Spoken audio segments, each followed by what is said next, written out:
unan Ay, para naman makita ito. yung tahong mo eh. Di ba naghilaan pa tayo ng unan?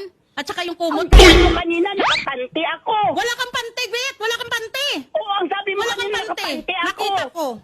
Tapos sabi mo naman ngayon, wala naman ako panti. Ano Wala ba kang naman pante. yan? Pwede ba kainin ang tahong na may pante? Sira ulo ka. Sira ulo ka. Ano yung mga Paano binibintang mo makikita? samantalang Paano ang ba? asawa mo, andito lang kanina Paano nakita mo. kakain yung tahong mo kung may pante ka? Huwag ka magsinungaling, matanda ka na. Matanda ka na, Bet. 63 ka na, magtinaw ka na. Walay ng asawa mo. Oh, na matagal na nga kami naghiwalay. Pinauwi mo sa bahay eh. Nanahimik na nga ako ng ilang taon eh. Oh, bakit mo nagpinakain-kain ka dyan ng tahong mo? Sige nga. Hindi yan totoo, Aida. Hindi totoo, Kasi sinungaling na yung Nakita ko papeles. ng dalawang mata ko, sasabihin mo, hindi totoo? Napakasinungaling mo, matanda ka. Ay, bahala ka na. Kung Ay, ano bahala nasa ka na. isip Nakita mo. ko, gagawin mo pa akong sinungaling. Ano pala itong video na aktuhan ko kayo? Naaktuhan mo lang andito sa lubang asawa.